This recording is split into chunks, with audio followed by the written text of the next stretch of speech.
Hey guys, this is Dwana here today to come show you how to make some cornbread for your dressing. And it's going to be a part of my Thanksgiving series. So I'm about to go ahead and start. First of all, we're going to make a big skillet of cornbread. This is for the big entire huge skillet. I'll show you the skillet in a second. You're going to need 4 cups of buttermilk cornmeal mix. You're going to need a big skillet, not a small one, heavy bottom or cast iron. You're going to start off by taking 2 tablespoons of vegetable oil or shortening, and you're going to add 1. I poured it over the bowl, but you're going to add that to the skillet, and then you're going to add another one to the skillet.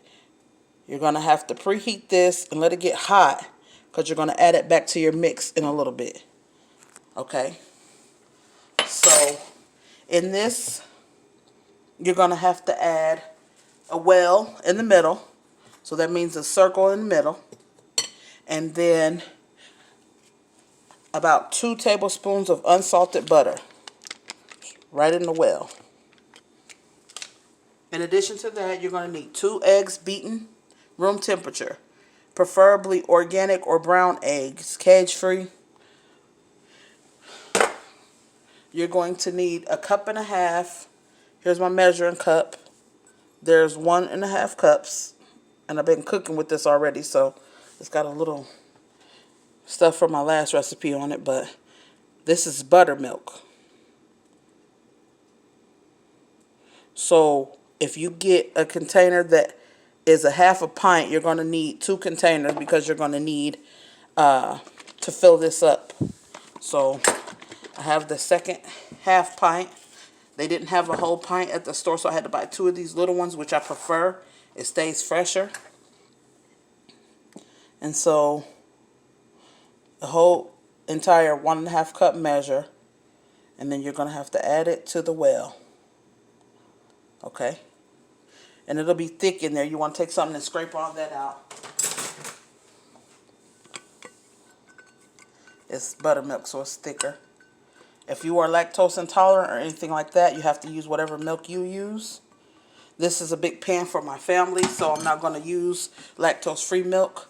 Also to this, I'm going to add 2 tablespoons of the oil to the well. Okay. When you have that all together, you're going to go ahead and preheat your oven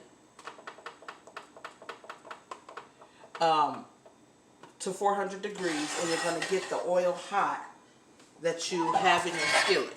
So I have my oil in my skillet, and I'm going to go ahead and preheat it. Okay, and then you're going to mix your cornbread. Incorporate slowly from the middle. And this is old-fashioned cornbread. Do not, if you're making dressing, I would suggest that you do not put any sugar in this cornmeal mix. We don't eat sweet dressing in my family. You can do what you want. If you add sugar, that's on you. I'm not going to give you a measurement or tell you how much to add. I'm just going to say that's up to you. Okay. And cornbread for dressing is supposed to be thick, not thin cake like cornbread.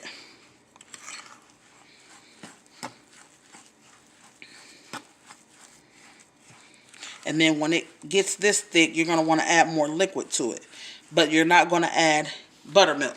So that time you can pull out your regular milk, or you can pull out your water, or you can pull out whatever you want to add. But I'm going to thin this down with some of my milk. And I use lactose-free. If you've been here for a while, you know I use lactose-free milk.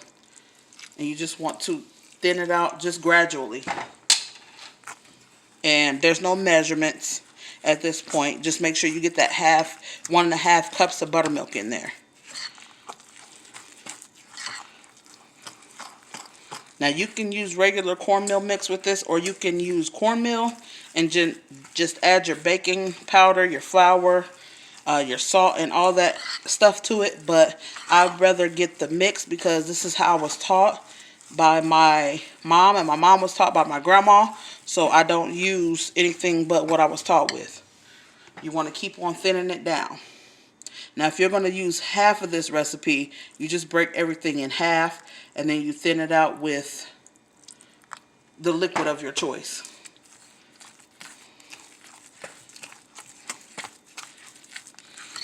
Preferably some other type of milk. The buttermilk taste just helps along the buttermilk that's already in the mix. And my mom always used buttermilk in it because it made a nice yellow cornbread. And then that butter that's in there with the buttermilk and everything is going to help to make it more yellow. Okay, so we got it about that thick. I'm going to go a little bit more thin.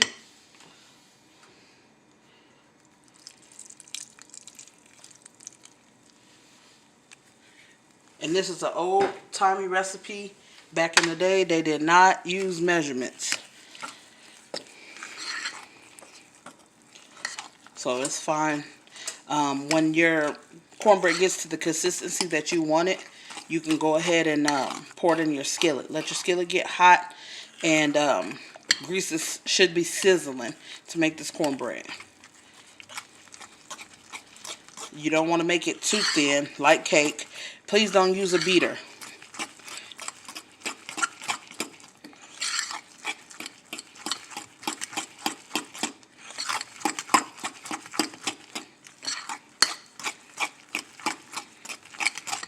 Okay, and then you're going to cook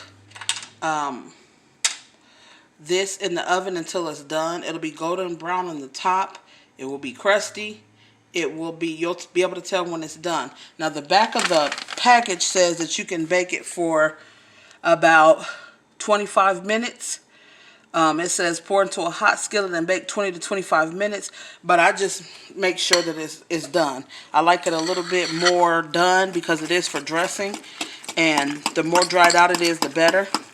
And then usually I'll let this sit for a whole day. There's 2 days before Thanksgiving around here, so this cornbread, when it gets done, is going to sit and get hardened out for about 2 days. The harder your cornbread is, the better. Okay, so that's how your thick cornbread dressing batter should look for your cornbread. Okay, so that's it, and I'll be back with another part in just a little bit. Thank you. Bye.